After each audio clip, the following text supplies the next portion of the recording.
The row over the recently held presidential election in the U.S. continues amid harsh rhetoric over the vote outcome that gives Democratic candidate Joe Biden a clean sweep.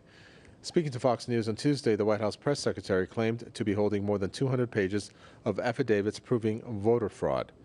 Kayleigh McEnany said that these frauds included dead people voting, as well as some casting their ballots multiple times. Meanwhile, U.S. media, citing bipartisan officials from dozens of states, said that there was no substantial evidence of fraud or other irregularities. Media outlets have projected Biden a clear winner in the race, but incumbent President Donald Trump has refused to concede. Trump says that he's the legal winner and claims that he is being cheated out of victory. He has launched a slew of lawsuits to overturn the result. Not over. Far from it. We have only begun the process of obtaining an accurate, lawful count. We want maximum sunlight. Jason Unruhe is a political commentator who joins us. Moving away from the accuracy, voter fraud, and all those issues, let's talk, if we can, about the system itself, where you have a sitting U.S. president who is rejecting the results, doesn't want to concede defeat, and at the same time has criticized other countries, not just him, even other U.S. leaders, for not following the democratic rule of law when it comes to voting. Are we seeing a breakdown of that in the U.S.?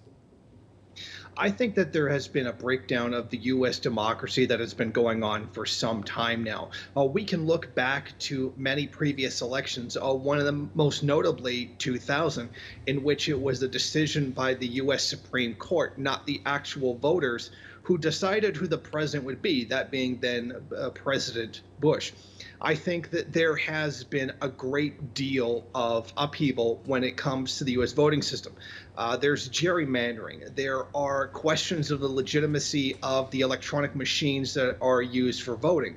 There's Trump outright himself tampering with the U.S. Postal Service in order to delay mail-in ballots that would not have been for him. So I think that there is very much the U.S. democracy is a broken system. But we can take this even back to the founding fathers who created the country, who believed that only white landowning people, white landowning men were allowed to vote. And then in other situations, poll stations were up to 10 miles away for someone to go. Back then, that would require, a significant travel time. I think that we're seeing the breakdown of U.S. Social society in general, much with the Black Lives Matter protests, the ongoing white supremacist militias that are showing up and have now been killing people. I think there's a definite breakdown in the system happening, and this election is only a reflection of that.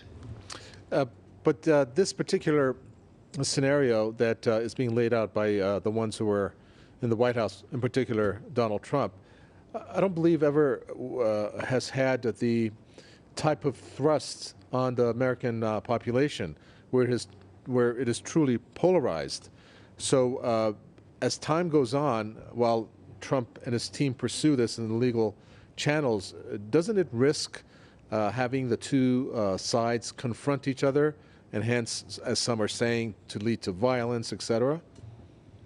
I would certainly agree with that assessment. Trump thus far has not provided any significant or really any evidence of election interference or any wrongdoings inside the election so far. Maybe he does have it. Maybe these affidavits are something significant. But we do know thus far all that has come out of the president is complete nonsense. And this is almost a case of the boy who cried wolf. If in this case he does actually present some evidence of election wrongdoing, it may end up being a situation where a significant portion of the population doesn't believe him because he's been peddling so many falsehoods from the beginning. And with this, you're going to get all the hostility of the people who are eager to end this election and just have the democratically elected candidate take over, facing off against people who swear up and down with no actual knowledge themselves that this election was somehow stolen. It's a case where the harder Trump protests against the truth, the more his believers support him. The more you hate them, the more that validates their opinion in their mind and thus emboldens them to act even more viciously, even violently, in many of these cases.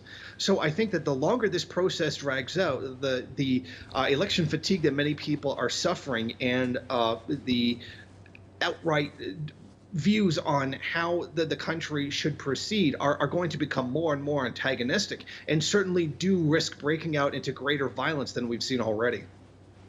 And final question. This obviously will be a speculation at this point, but there are some that are saying that Trump will do anything to stay in office, and that the world should brace itself for some kind of action by Trump. It could be some kind of action overseas, perhaps, and some have been thrown about in terms of what he may do, perhaps maybe initiate a war or things of that nature. Do you believe that Trump would do something that extreme? In my opinion, based on his previous behavior, I do see it as wholly possible and even very likely that he will continue to commit these kinds of acts in order to justify his continued position within the U.S. government.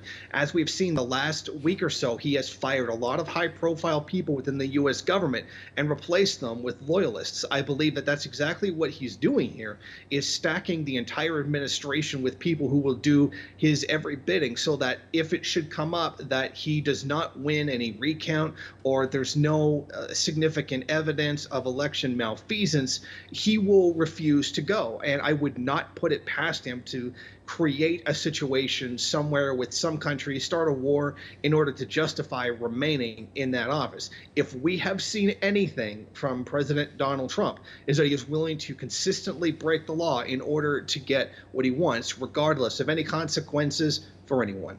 Thank you very much for that, Jason Unruhe, political commentator. We appreciate your thoughts.